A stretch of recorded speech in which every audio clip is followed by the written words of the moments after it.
All right, welcome to United Astronomy Clubs of New Jersey. We are back online for our online only winter presentation from yet another different location uh, because we all know how life happens sometimes. But I want to thank you all for joining us. Before we get into tonight's presentation, I do want to advise you if you want more information about our organization, please do go check out our website, uacnj.org. It's where you're going to find a list of not only all of our upcoming talks as that we have scheduled, as well as talks we've done in the past. It'll also have links to our member clubs and what they're out and about doing over the holiday season. Uh, you'll also find information on all of our telescopes and science instrumentation we actually have at the observatory uh, when we are there on site. You can also check us out on our social media. We have Facebook, Instagram. We have a Discord channel for those of you who enjoy asking questions, sharing your astrophotography images. So do head on over there and see what we are about. Uh, and it, so, normally this is where I also give a introduction to our speaker and hand it over to them. But I am the speaker tonight. So change in pace, and I'm going to try and do my best to keep an eye on chat. I do have you guys up here on my screen so that I can try and answer questions as we go. A little bit about me. I'm Kim Trumpore, and I've been involved in astronomy at UACNJ since I started dating my now fiance Chris. What's that, 10 years ago? I don't know. It feels like forever. And since then, it has snowballed into more and more responsibility, of course. And I'm actually currently on the executive board of United Astronomy Clubs of New Jersey as the secretary. So, as such, I'm very much involved in trying to see what new programs you guys are interested in having, and trying to ensure that we are able to continue doing the outreach that we have done, because we are actually a nonprofit organization. So all of our ability to keep running and offering this free public outreach is actually funded by you guys.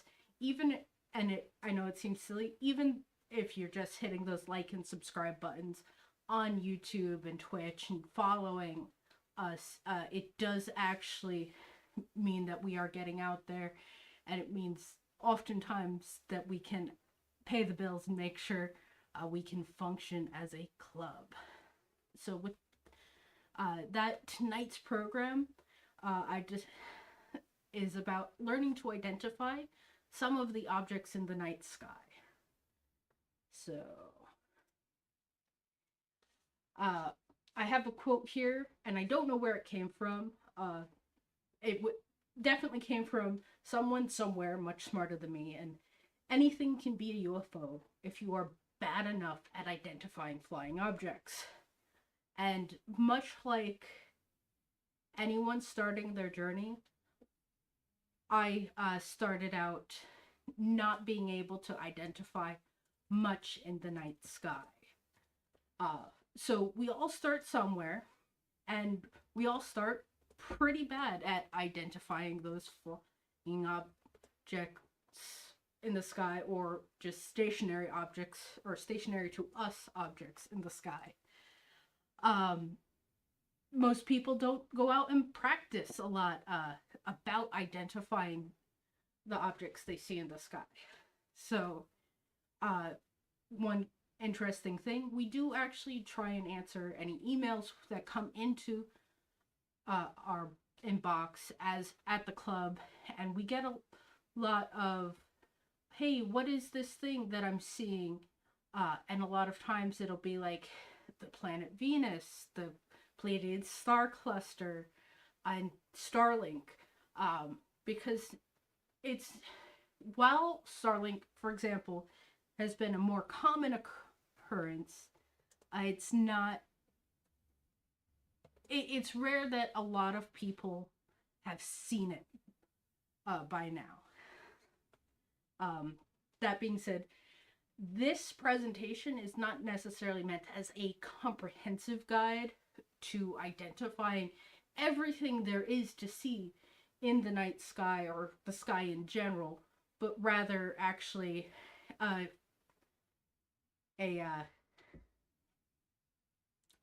guide for the most common objects.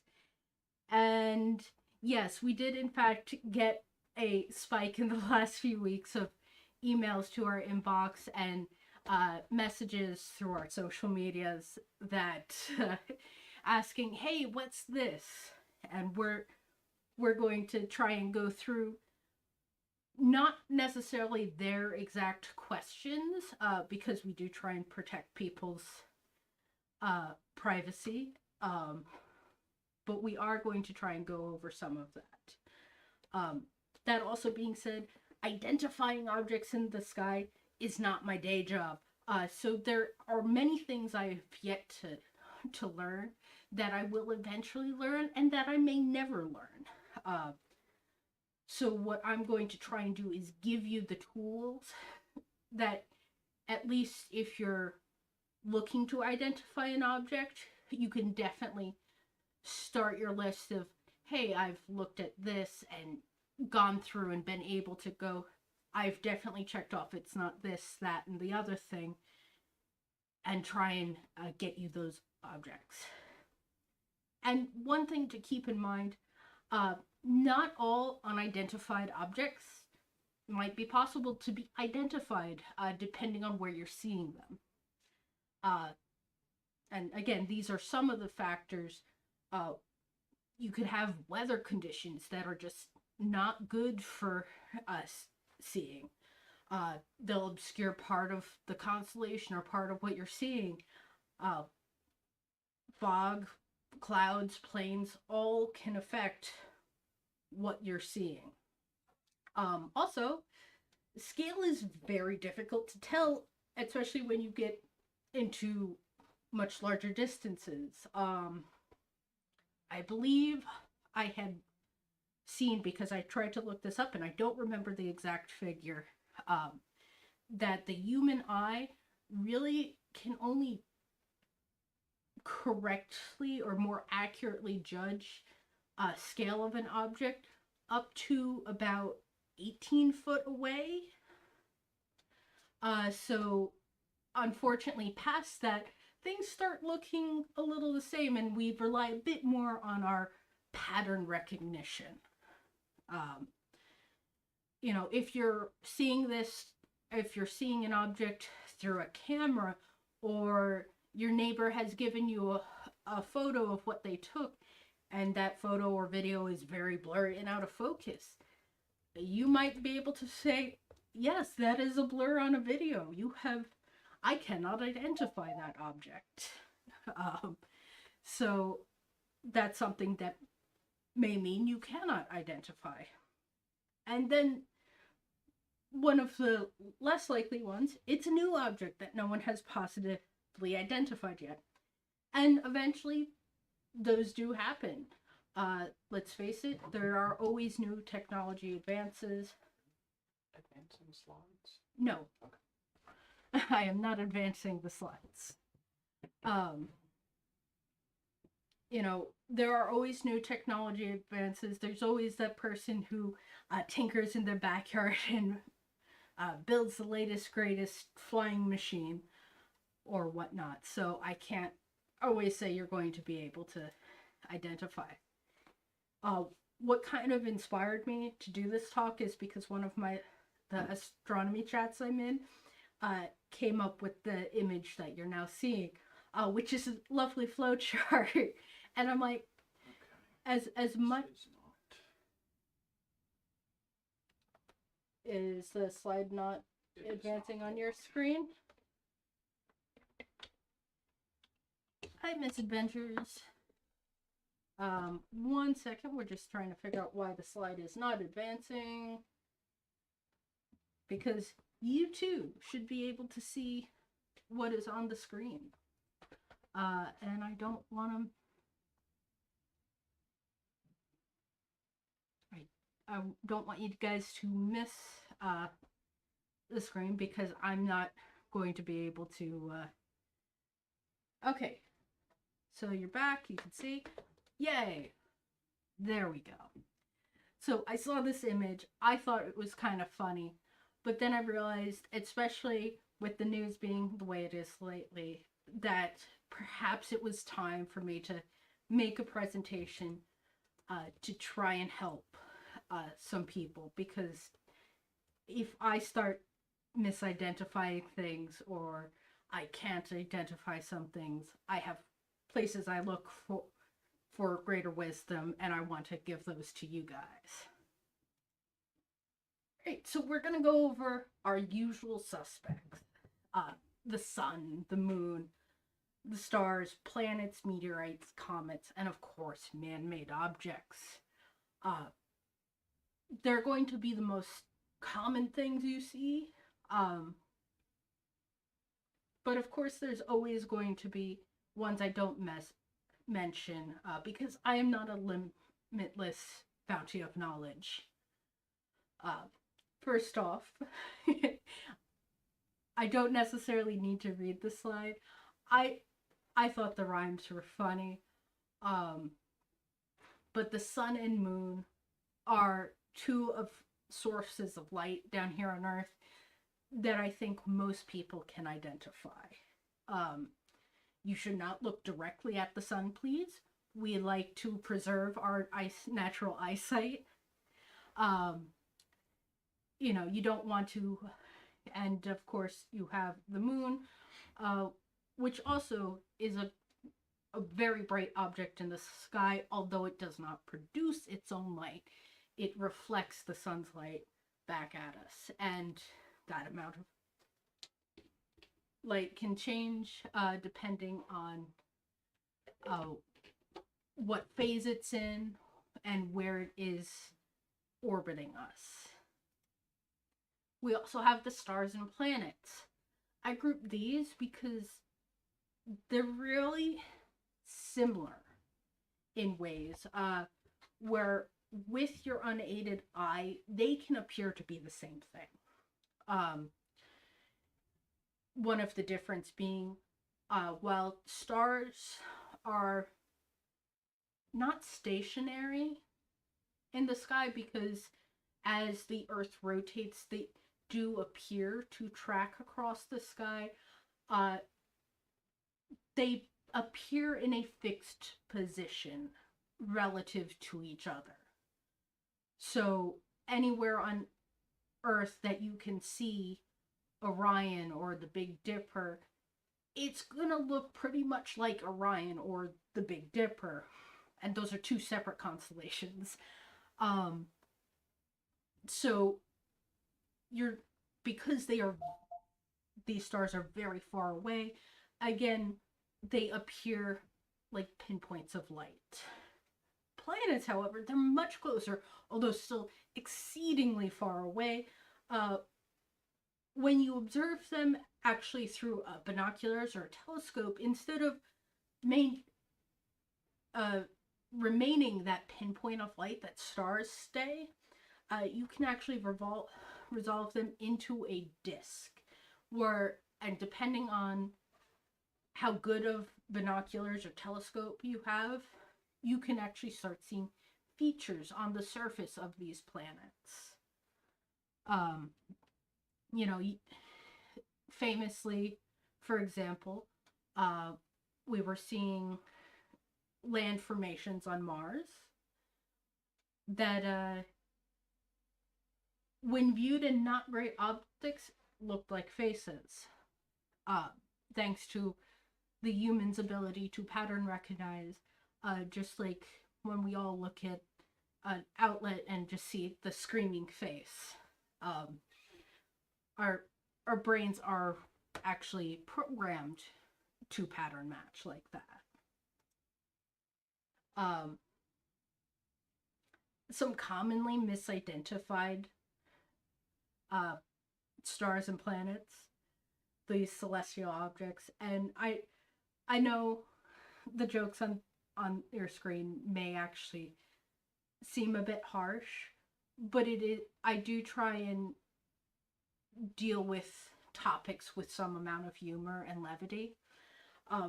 Venus, it's not stalking you. Jupiter doesn't care where you live. Um, your constellations are not practicing formation flights. And I do have an example of a Facebook post. I have edited out names and identities for privacy reasons, but it's an example of what can happen when you don't know. And that's why I want to give you the tools to identify these things. Another uh, another common object you'll find, although less frequent, bright object in the sky, especially the night sky, meteorites and comets. These, because they are not consistently around, and you could be sitting there a while if you want to see either of these, or in, for example, in the case of comets, they only show up every so many years. Meteorites or falling stars can streak across the sky, varying intensities of light, and blink and you'll miss it. I've been standing at basically the same spot with someone looking for the Geminids, and because I happen to be faced in the correct direction and they're looking the other way, I get to see an awesome meteorite streaking through the sky, and they completely miss it. Comets, they don't really streak through the sky. They're fairly stable as where they appear. It's just that they're not always near enough the Earth where we can see them.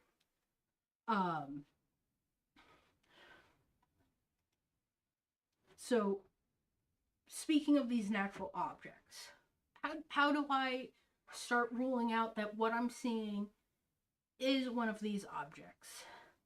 Useful tools include stellarium, which is an application that we as astronomers use quite often. They show stellarium in particular. If you put in your location, it'll show the celestial objects in the sky at very specific points in time. So you can easily use that as a, hey, I'm going to be outside at this location looking off to the east, and adjust your screen accordingly and go, okay, I'll see this and that around this. These are the stars, these are the planets. I'll see kind of in my view here. Thank you for following.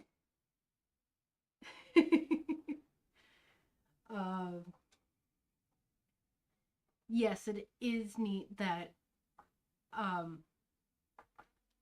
I say program, but words are not my strongest suit, and that is the closest word I could think of where most people would understand.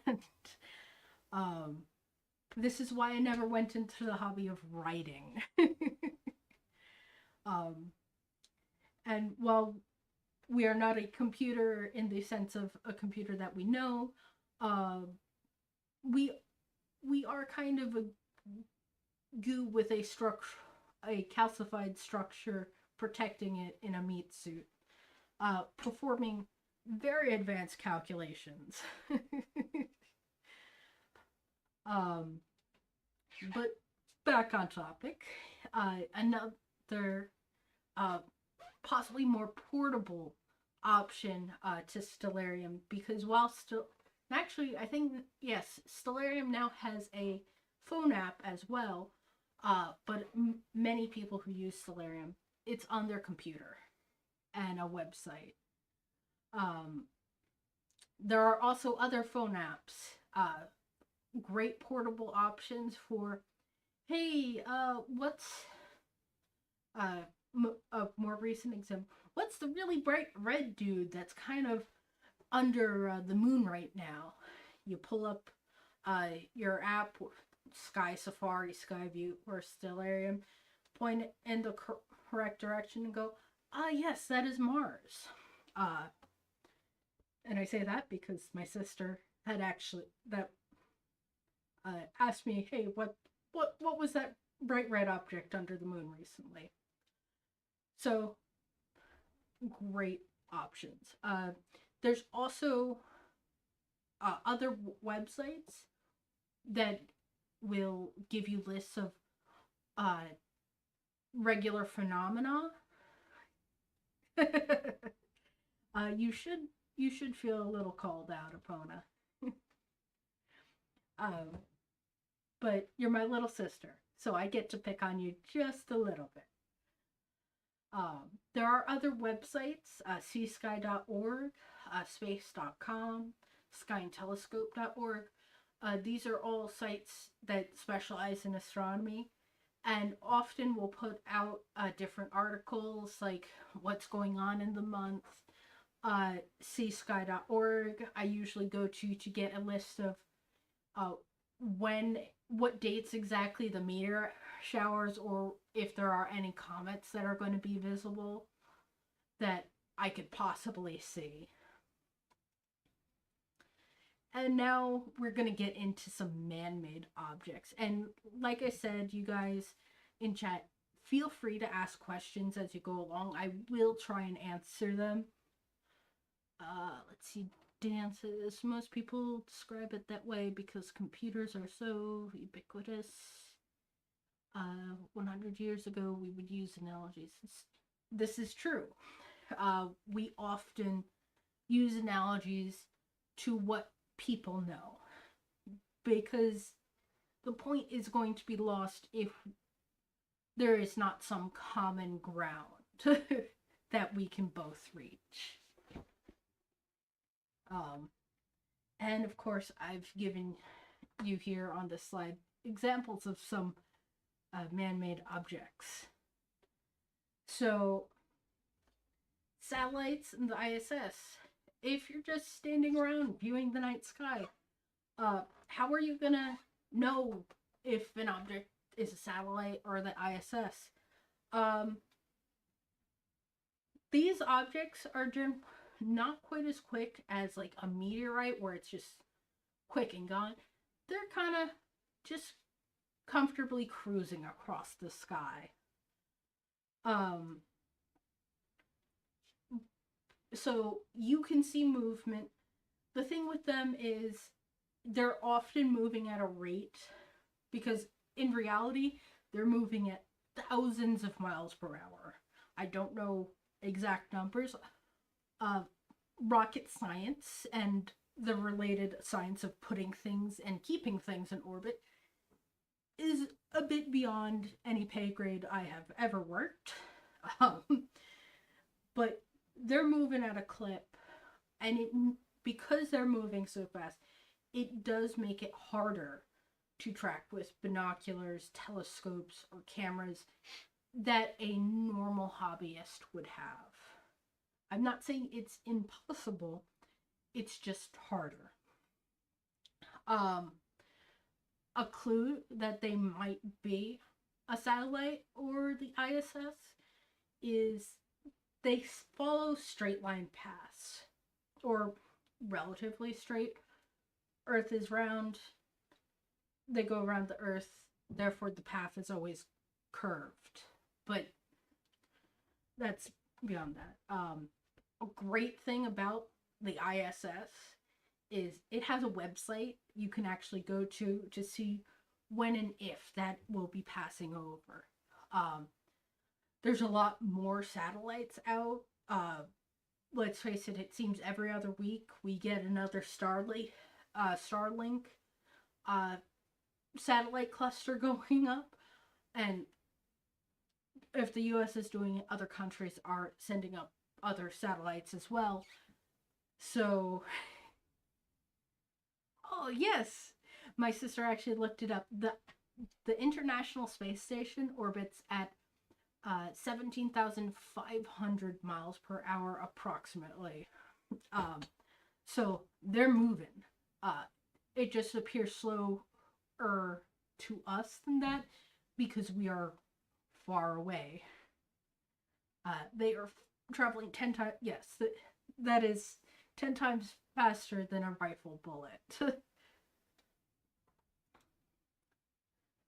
Other objects you're going to see that are lit up in the night sky, planes and helicopters.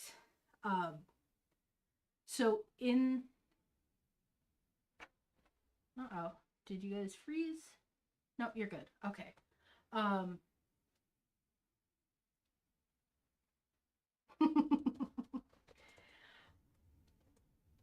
um, again, you're my little sister. I'm allowed to tease you a little bit. Uh, Planes and helicopters, they actually have. How might you tell that that object is a plane or helicopter? Well, in America, uh, by we have an organization, the FAA, that regulates air traffic. So planes, helicopters all have different types of lights depending on the situation they're in. And um, I live, there are a number of major airports within a 2 hour drive of where I live. So there's a lot of air traffic. And when you're talking about air traffic, especially at night, many times it's large commercial vehicles. Uh, and they often fly kind of a predetermined route unless there's a situation that warrants variance. Like, most people aren't going to fly their jump 747 through a tornado, I hope. And let us try and keep it that way. Um, so you might venture around bad weather, but a lot of times they follow flight paths, especially when they're landing. There are, and I only know this because I have another sister who is a pilot, and she had to learn about, and therefore I had to learn that around every airport there's a pattern you fly before you land that helps people work out communication and avoid running into each other, which is very important. There's also apps and websites that can track commercial traffic. So, um, this is an example of some of the lights on a commercial airline, whether it be cargo or passenger.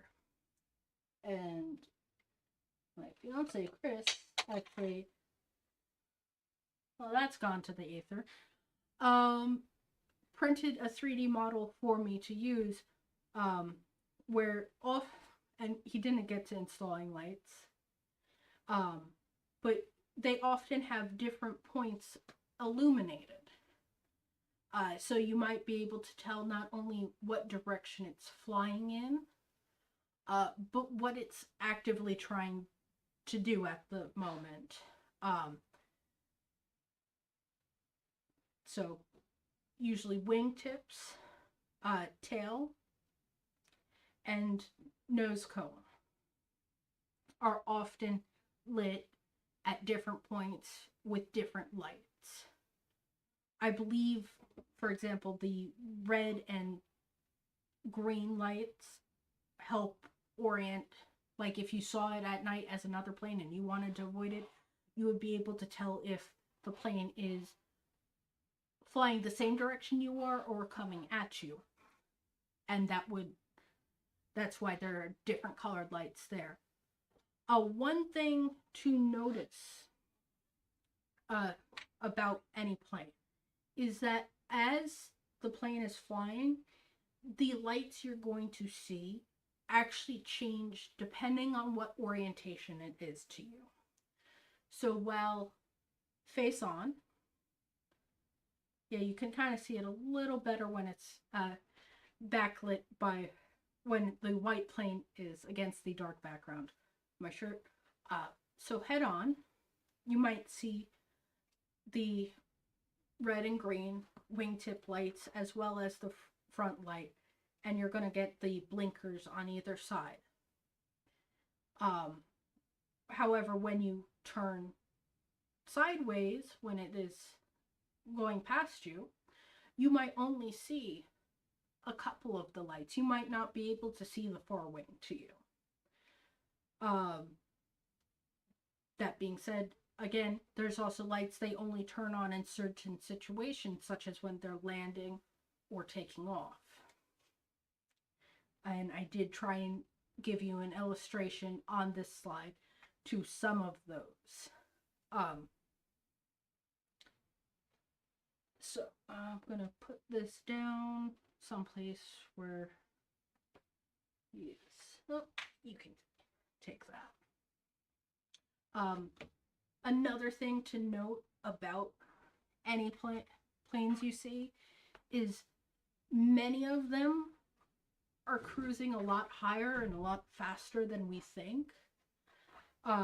So if you're talking, for example, a commercial airplane, you can see those lights from very far off. Something that might seem to be just kind of cruise, a plane that you can just see over the treetops near your house or the roof, your neighbor's roof, depending on how populated of an area you live in. It might be, oh yes, that's just flying over the roof. Might actually be 6 miles up and 3 towns over. The point of these lights is to be seen. So you do, in fact, have, especially since there's no, like, you understand when you're standing next to a plane how big these objects are, but when they're flying in the sky, you don't really have that great of a reference to where exactly they are, because like I said, after about 18 miles, a lot of things start to get harder to determine the scale of that object. Like the one side message mentioned, unless it's a small or privately owned aircraft where they're out doing a joyride, seeing the fall foliage or whatnot, they often follow predetermined routes. What this does is allow planes to reduce the risk of collision and problems. The image you see there on the screen is actually the holding pattern someone flew around until they were able to land.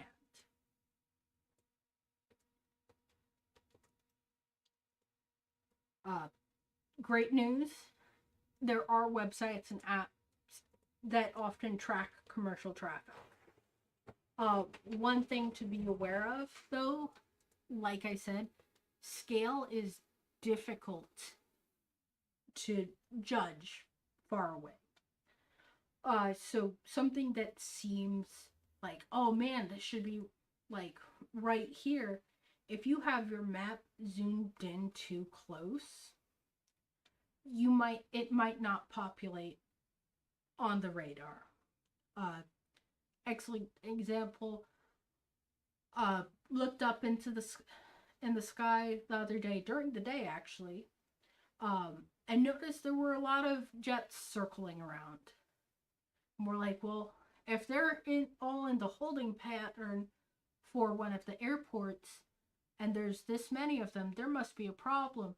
And we looked at one of the websites that does that, and sure enough, one of the local airports was having a problem with its control tower, so everyone was just frequently circling until that problem either was sorted out or they got diverted to a different airport. And good example is a plane, for example, I could see and like, oh, they must be pretty close. When I actually looked it up, it was over Oxford, New Jersey, there, which is not that far from the observatory if you ever decide to come up April through October. And here's another reason I did add this in because of all the news lately in New Jersey. You can see it is possible to see a drone in the night. And I dare say it is more likely because I know a number of people, some of you in chat, who have decided to put up their own drones to look for the other drones that are apparently happening. So I am certain there are drones out there in the night sky. Just like planes, there are actually FAA regulations that do govern drones. Many of the drones that we have available to us at a consumer level are small craft. Pull out my fiance's for comparison, and a lot of people, when they think of drones, are going to think of the little quad or hexacopters that you can get on Amazon. Really easy to buy a small drone. The thing with this is they are small. They don't have that great of a range. And they're run on a battery, and battery is small. You only have so long to fly with a commercially available, like you pick this up off Amazon drone. I wish I could show you the aliens. Unfortunately, I don't have any with me. I do have a number of aliens that you could have seen had we been at the observatory. But this next slide, because of the news in New Jersey, I felt like it was important to put it in. If you see a drone, there are certain things you should not do. If you can.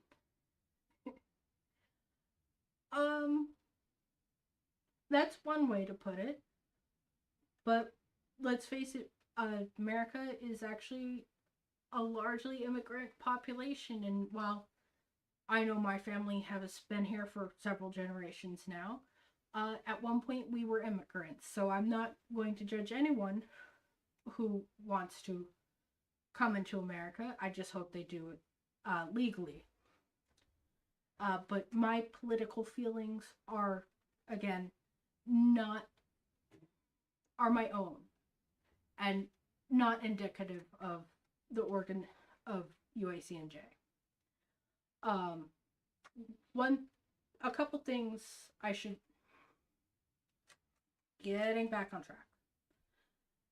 But now that I found my train of thought, if you actually see a drone, there are a few things you should not do. We should not be shining lasers at them, especially if we don't know it's a drone.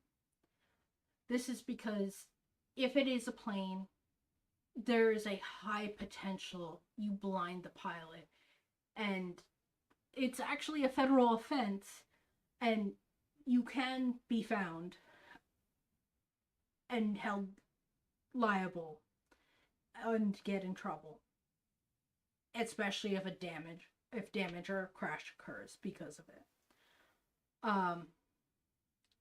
You should not, and I say this as a person who has a number of friends who are pilots and are absolutely terrified right now, because people are out there shining lasers at them and not realizing that they are actually shining a laser at a human being operating a vehicle and now they can't see. You should not shoot them. Again, if you misidentify a manned aircraft or a drone, I prefer to see my pilot friends who pilot some of these commercial craft make it home for the holidays.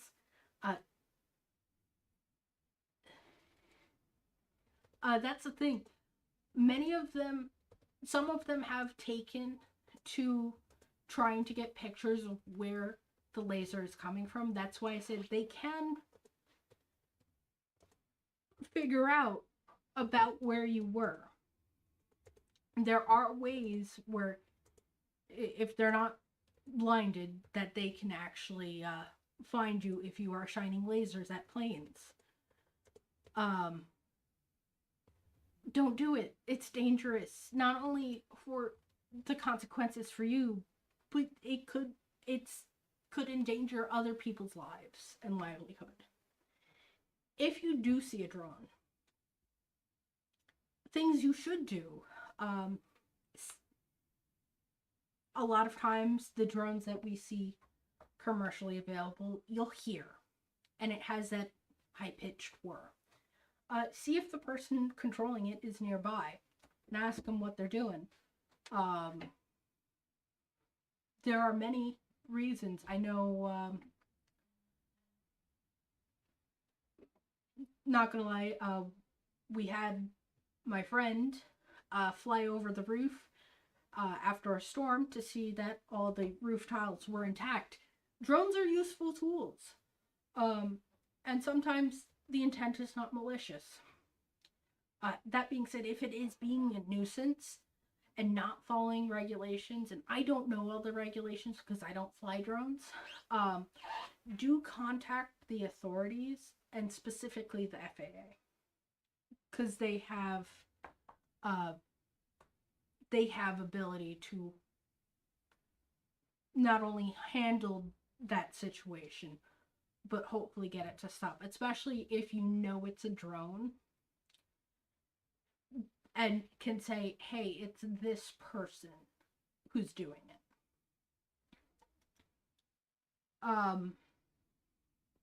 I say this is a conclusion, but there are many objects that we can see with our eyes in the night sky. Hopefully this will help you move forward and identify some of them, or feel comfortable identifying some. So we're gonna go, have I seen the drones? So United Astronomy Clubs of New Jersey is obviously in New Jersey. I do not personally live in Jersey. I live just over the border.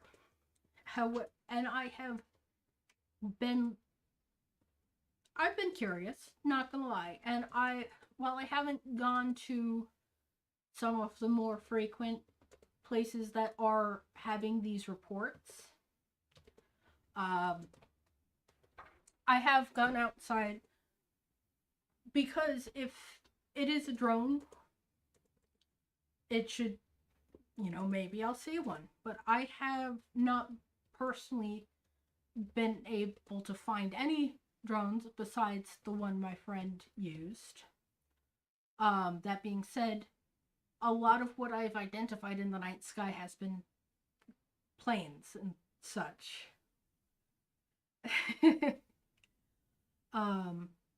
How long has the club been active? So I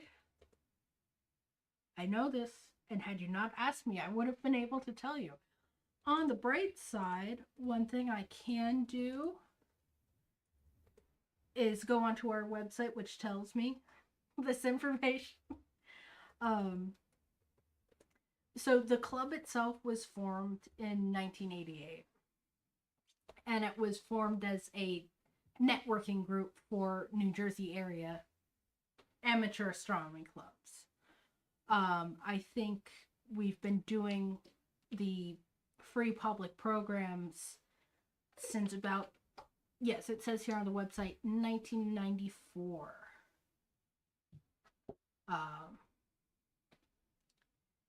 If someone on Twitch wants to write exclamation point socials, that should bring you up to a link tree that will take you to all of our social media and our website.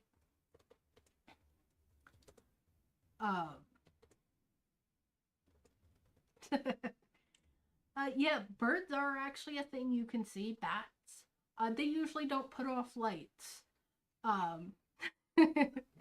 If you have glowing birds, I'd actually be more interested in that than drones. um, there you go. Have any club members seen the drones? I have not heard of any club members seeing the drones. At that, I have had club members share some social media posts, which I believe I used at least one of them, where a lot of these, where they took a picture and like, it's a drone, and it was a very blurry picture of Orion. I've also seen them where it was I'm 90% certain that's a helicopter, or that's commercial air traffic.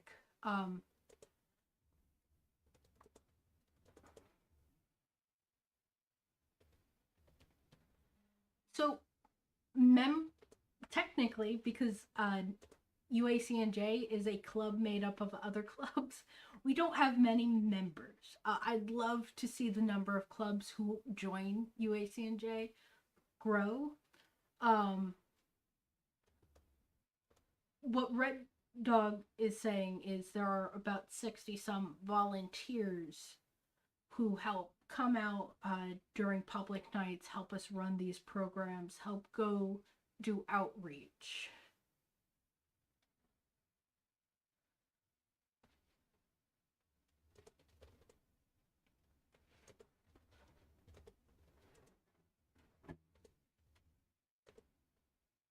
All right.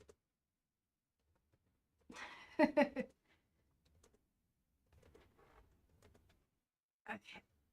Yeah, unfortunately, there are always going to be people who ruin it for the rest of us, who are using drones for less than good, with less than good intentions.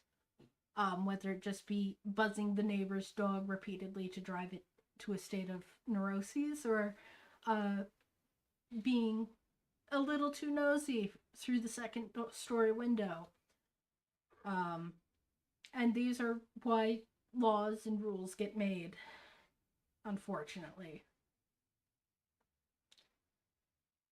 So, were there any questions in chat? Because I know I have blabbered on. One thing I forgot to actually put a slide in. I thought I did, but apparently it disappeared at some point.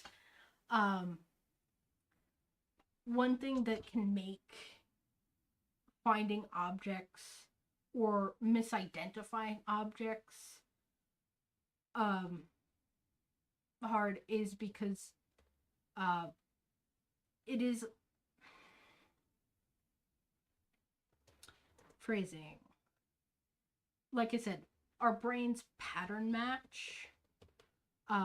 So which is why you see patterns in clouds, you see the shapes in the Rorschach ink blots. When you experience that phenomena is called, and I'm sure someone is going to correct my pronunciation here, pareidolia. Where we're seeing things, but that thing is not really there. a very big example of this was when they saw the face on Mars. Very famous case where, when they were looking at it through the telescope and the technology of the time, it's like, wow, it's a face. And then we got clear images and, oh, it's a mountain range.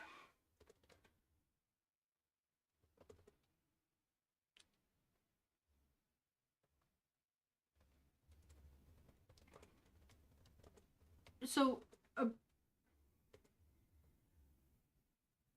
our brain, by our brain's pattern match, I mean our brains instinctively and without us trying do try and recognize patterns.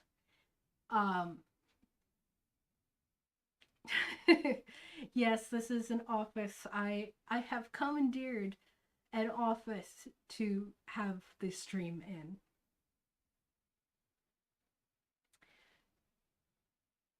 Yeah, I don't think that person was making a good life decision. It was a decision, though.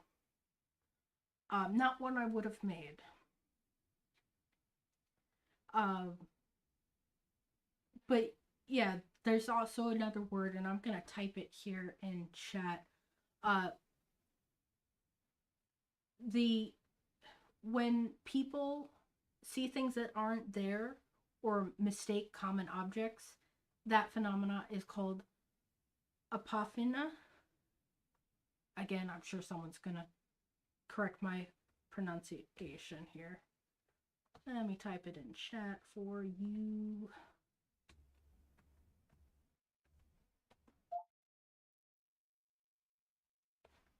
And the other term I mentioned was pareidolia. There we go. That way someone, at least I know they're spelled correctly, and someone can go look it up, those phenomena up, if you are curious. So the apophenia is when you see things that aren't there, and pareidolia is when your brain thinks it sees something and says, this thing's a face, when in reality it's not a face. It just has features that might be commonly associated with a face.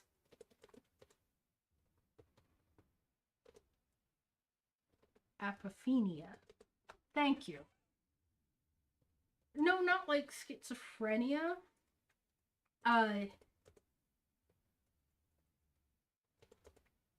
What would be a good... It's something that happens to everyone. Have you ever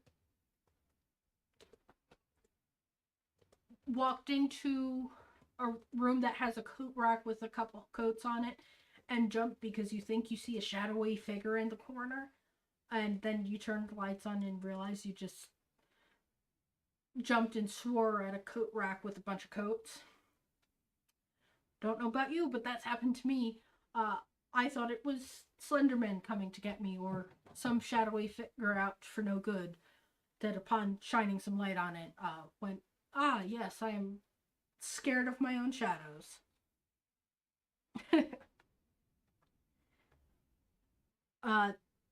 Yes, and that actually reminds me, Red Dog, an excellent video about those topics was actually done recently by Hank Green. He's a science communicator, and he's actually the sciencey one who just recently had cancer, of the Green brothers. Yeah, kind of. Big taco truck. Let me actually get that link for you in chat. For the video I'm talking about.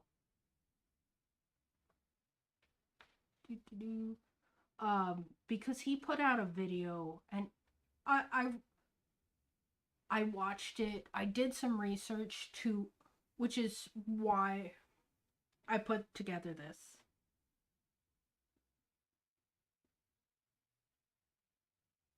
I'm sorry, did I mispronounce it? Okay, taco. Thank you for letting me know. Unfortunately, I don't know how everyone would like to be called.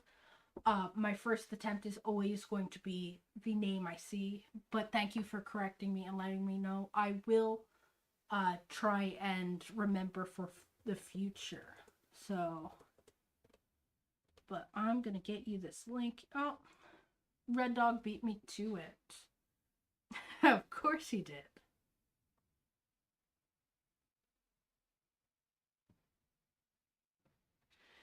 Um, but he has an excellent video, and it describes how it's hard to judge scale of objects past a certain distance.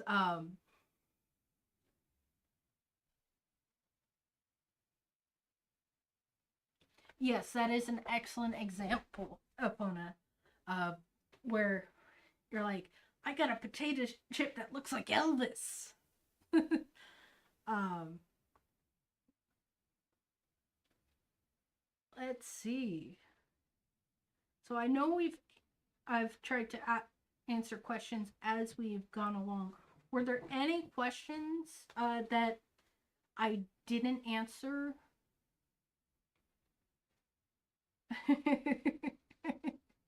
um,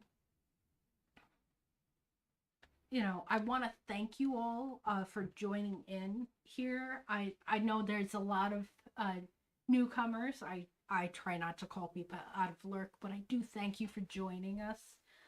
Um, do hit those like, subscribe, follow buttons. The free action ones, definitely. It lets us know we're doing a great job. Um,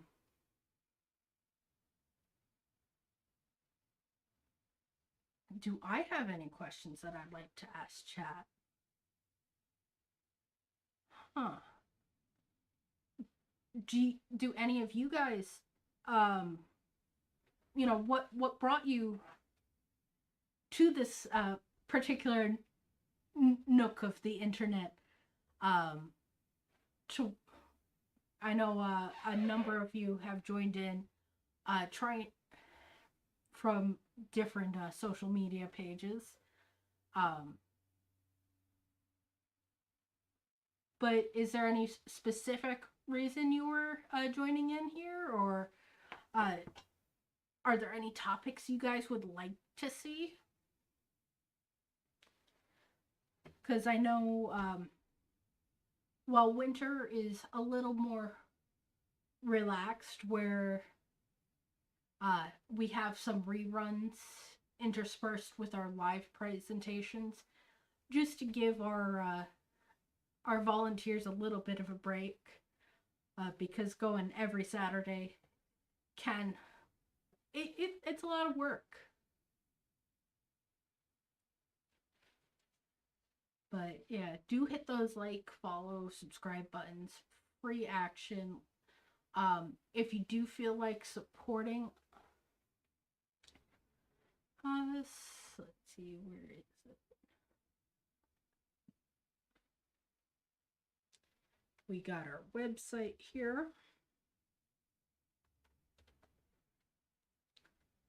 And like I said, our social media, and we actually recently had our merch store come out.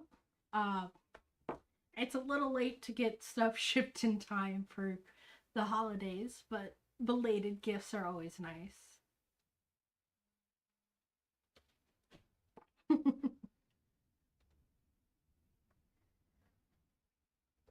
But yeah, our website has all the links and more. It also links to, like I said, our member clubs, because we are a club made up of other clubs, and we do try and bring the science and technology and astronomy to people.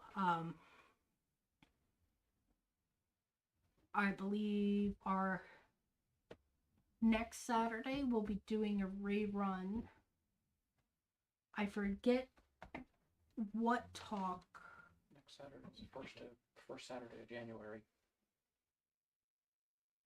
Wait, next Saturday is the first Saturday in January. Never. Are we sure? Sure. I thought there was a week in between there. There is. Oh, Yes. okay. Next Saturday is a rerun. I forget what program we are rerunning. But it is one of the interesting ones. I know I went through and selected them. And then the week after that, we'll actually be doing a live talk on what's up in the January sky, where we go over various events and celestial. Yeah, the holiday just.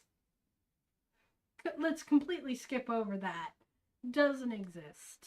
Let's just remove that straight out of the calendar. I'm like, I'm bad at time, but I'm fairly certain I've done my counting right. uh, but yes, our What's Up talk, which we do in the Sky Talk, which we do every first Saturday of the month. Um, well, it's a great resource to know if you're looking for example, any meteor showers. Are there fun events in the sky that you see? Um,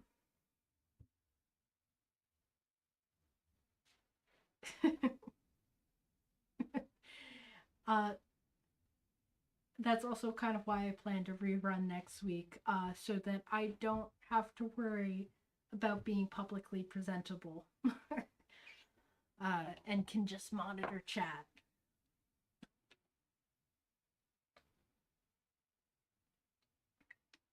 Needed to hydrate though.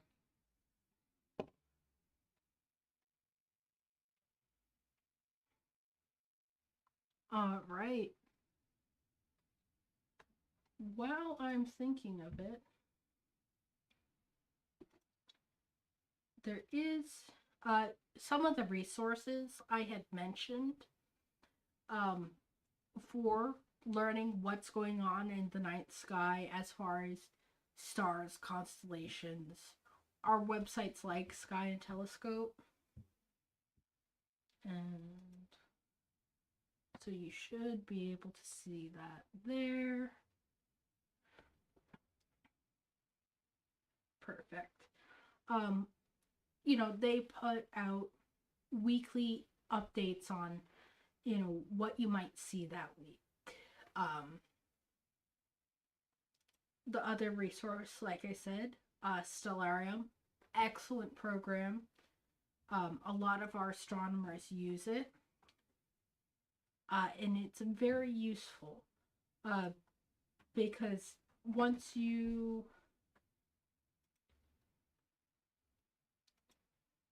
you set where you are, this has me set near Washington Township. Um, you can kind of judge what you're going to see in the night sky and where you're going to see it. Um, you know, and with everyone, I think most phones now have a compass app so you can kind of tell which direction you're pointing. So if you're looking in the east, you know you have some bright objects that you can be seeing at, what is it now, 9:03 at night, such as Mars, Jupiter. Uh, Uranus, you're not really going to see with your naked eye. Um, we have trouble with the high-powered telescope because it is really far away, and light pollution's a thing. But you could zoom in. I believe. Yep, you could change. If you wanted to take this out in the field, you could change it to night mode where it turns it red. Red light's a little easier on the eyes at night. Um, you could add the constellation art or the lines of where the constellation is. Orion's currently up.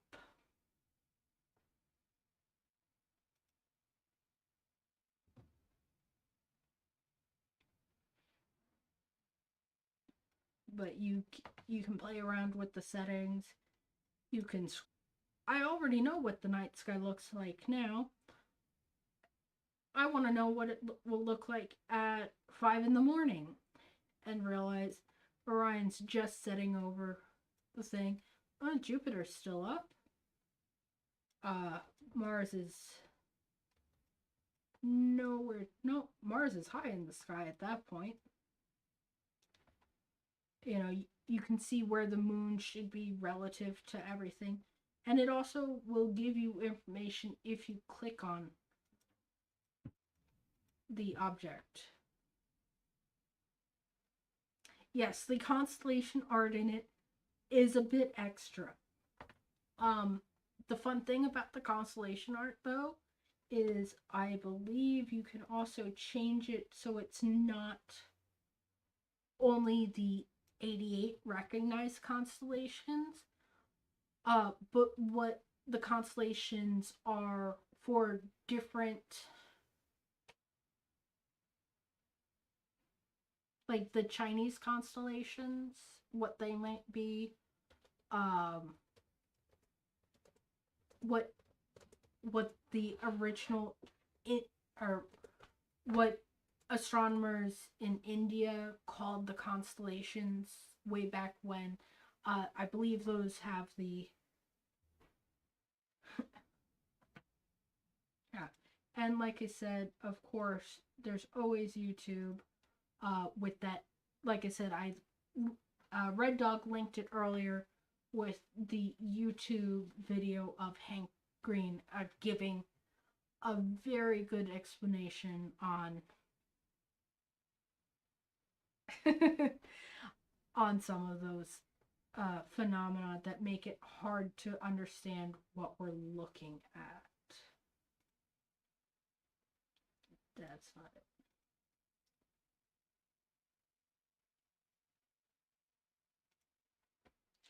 So, since it looks like most of us are done with questions, I do want to thank you all. Like I said, do check us out on our website, uacnj.org. Our social media are always open to questions, and hopefully, we'll be able to get you those answers that you are seeking to the best of our ability. Our Facebook, Instagram, our Discord server is always open. Um, yes, the next best thing to being at the observatory in person and having someone smarter than you help you find stuff in the night sky. Um, and it's not me. I am not smarter than you. Perhaps more practiced, but I too am a lowly beginner. Eventually, I will get better as I learn more things. You don't need to know everything, you just need to know where to find it. Or find the where some of an accurate source for answers are. I again thank you all for joining me. Thank you all, everyone who's came in and lurked, chatted for the first time or chatted for the 100th time. It's great to see you guys out there. And like I said, I'll see you in chat next week for our rerun. While we chill after overindulging over the holidays for a live broadcast of what's up in the January sky. With that, everyone have a great night, clear skies, and good seeing.